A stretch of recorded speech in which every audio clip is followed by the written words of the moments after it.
Alô, irmãos e irmãs, Pai seja com todos, né? Vamos continuar aí com a nossa meditação, com os nossos consolos. Vamos aprofundar, né, irmãos, aí o nosso assunto que nós iniciamos, que é exatamente a questão dos sinais, né? A vinda do Senhor Jesus e o final dos tempos, não é isso?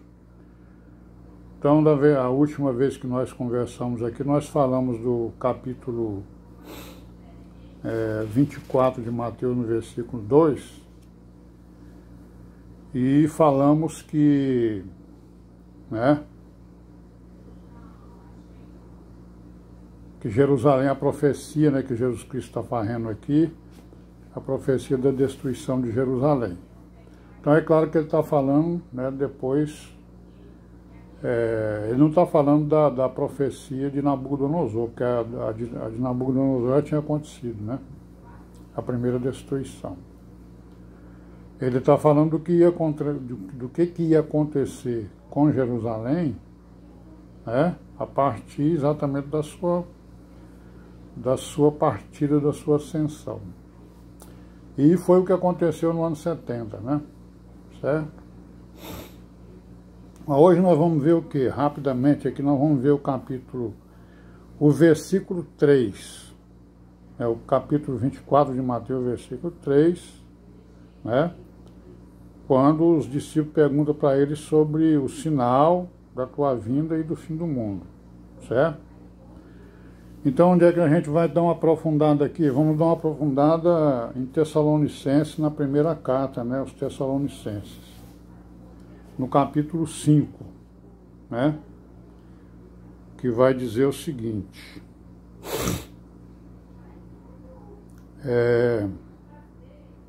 na verdade, vamos ver primeiro o capítulo 4. Capítulo 4, versículo 3 de 1 aos Tessalonicenses, Paulo escreve o seguinte, ó: não quero, porém, irmãos, que sejais ignorantes acerca dos que já dormem, para que não vos entristeçais como os demais que não têm esperança. Porque se cremos que Jesus morreu e ressuscitou, assim também aos que em Jesus dormem, Deus os tornará a trazer com ele. Aí vamos pular, né, para o capítulo 5, versículo 1, de 1 Tessalonicenses, que ele vai dizer o seguinte: mas, irmãos, acerca dos tempos e das estações, não necessitais de que vos escreva, porque vós mesmos sabeis muito bem que o dia do Senhor virá como um ladrão de noite. Né?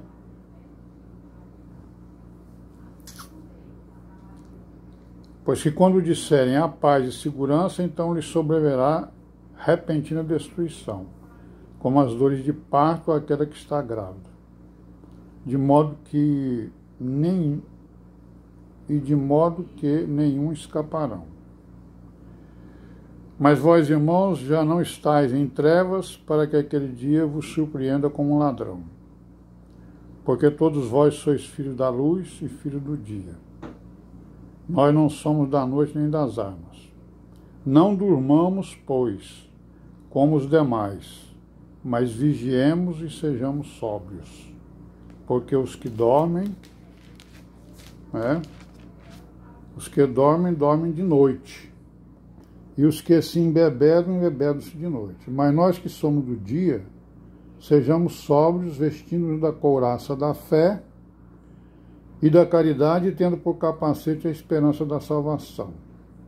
Porque Deus não nos destinou para a ira, mas para a aquisição da salvação por nosso Senhor Jesus Cristo. Então, o que Paulo está dizendo aqui para nós? É que nós não seremos pegos de surpresa se nós fizermos o quê? Se nós formos sóbrios, né? Vestindo-nos com a couraça da fé e da caridade, e tendo por capacete a esperança da salvação. Né? Então, a nossa segurança de que não seremos pegos de surpresa, né, pelos sinais e pelos acontecimentos, a condição é que a gente viva a palavra, né? É que a gente procure se aperfeiçoar, procure saber qual é a verdadeira vontade de Deus e procure exatamente fazer a sua vontade. Não é isso? Bom, aí no versículo 4, né, do capítulo 24 de Mateus, ele diz assim: Jesus respondendo disse: acautelai-vos que ninguém vos engane. Então vamos ver aqui onde é que a gente pode pegar um texto, né, que possa nos aprofundar acerca disso, que é também Tessalonicenses na segunda, né? 2 Tessalonicenses, no capítulo 2, né? Certo? Aí nós vamos ver aqui o quê? 2 Tessalonicenses, capítulo 2. Vamos ler aqui o que está dizendo, o que Paulo está dizendo. Ora, irmãos, rogamo-vos pela vinda de nosso Senhor Jesus Cristo e pela nossa reunião com Ele, né,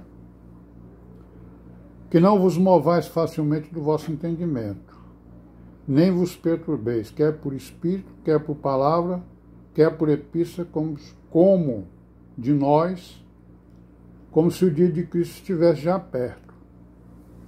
Ele está perto e não está, né? Ele está mais perto do que longe. Então, Paulo está querendo dizer o quê? Que nós devemos estar atentos, né? Porque Jesus Cristo já nos exortou sobre isso, já nos alertou. Cautelai-vos. Muitos vão aparecer no meu nome. E é isso que ele está dizendo aqui, ó.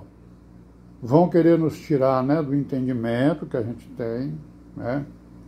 Vão querer nos perturbar, né, por causa do nosso entendimento, né, quer por espírito, por palavra, né, ou até mesmo por escritos, né, coisas escritas, certo?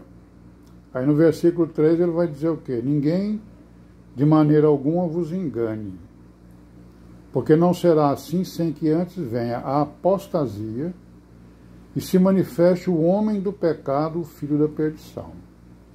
Nós vimos lá, né, o homem, a abominação da desolação. Nós vamos continuar depois. O nosso aprofundamento vai pegar todos esses versículos que falam sobre isso. Certo? Então, se nós estivermos firmes no entendimento, não nos mover facilmente do entendimento, né, ninguém vai nos enganar, certo?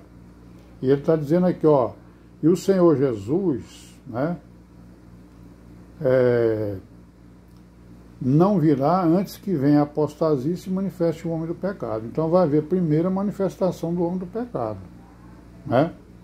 Conforme a gente viu já em vários textos aqui, inclusive lá no Apocalipse, no capítulo 6, né? O cavalo, né? E aquele que estava montado sobre ele, um cavalo branco, e o que estava montado sobre ele. Versículo 4, ele diz assim, ó, o qual se opõe e se levanta contra tudo que se chama Deus ou se adora, de sorte que se assentará como Deus no templo de Deus, querendo parecer Deus. Olha aí, o que essa abominação vai fazer? Esse homem do pecado, ele vai querer ser um Deus. Então, para ele ser um Deus, ele vai ter que destruir o Deus, né? Os deuses dos homens e o Deus criador dos céus e da terra, para que ele possa ocupar o seu local. Como ele quer imitar a Cristo, provavelmente ele vai reinar de Israel, provavelmente, né? Ou vai ter um grande apoio de Israel. Versículo 5. Não vou lembrar de que estas coisas vos dizia quando ainda estava convosco. Olha aí, ó, o Paulo, né? Quando ele esteve lá nos Tessalonicenses, ele falou todas essas coisas, né? Ele ensinou todas essas coisas aos Tessalonicenses. E agora vós sabeis, versículo 6, e agora vós sabeis o que eu detenho, para que a seu próprio tempo seja manifestado. Então nós sabemos o que o detém. Por quê? Porque ele quer tomar conta do reino dele aqui na Terra na hora que ele, né? Na hora que ele quer. Ou seja, já era para ele ter tomado, ele queria desde o início. Mas tem algo que o impede de fazer isso, né? Antigamente era o reino de Israel, não é isso? E os seus remanescentes, e hoje em dia a igreja impede, pelo Espírito Santo que está nela, o impede de assumir realmente o poder. Mas ele está montando os cenários, né? Nós estamos vendo aí que os cenários estão sendo montados, certo? Olha, está dizendo aqui, ó, no versículo 7, porque já o mistério da injustiça opera. Ele está operando, ele está montando os cenários, né? O mal está aí, né, para dar prova disso, né? Somente há um que agora resiste até que do meio seja tirado. Ó, somente há um que agora resiste até que do meio seja tirado. Esse um é exatamente a igreja. Quando ela for tirada, não haverá mais impedimento para ele ser, né, para ele montar o governo dele definitivamente aqui, certo? Então será revelado o iníquo, a quem o Senhor desfará pelo assopro da sua boca, e aniquilará pelo esplendor da sua vinda. A esse cuja vinda é segundo a eficácia de Satanás, com todo o poder e sinais e prodígio de mentira, e com todo o engano da injustiça para os que perecem, porque não receberam o amor da verdade para se salvarem. Por isso Deus lhes enviará a operação do erro, para que creiam na mentira. Então, irmãos, aí, tá vendo aí o que esse camarada vai fazer? Mas quando ele fizer isso aí, quando ele implantar, para ele implantar o governo dele, a igreja vai sair daqui, tem que sair daqui, certo? A igreja saindo, ele vai montar o governo dele, que vai ser baseado na mentira, né? Certo? Vai ser revelado o iníquo. Quando a igreja tirar, vai ser revelado o iníquo. Amém, irmãos? Então, por hoje nós ficamos por aqui e amanhã a gente aprofunda mais. Tá certo? Paz seja com todos e amém, né?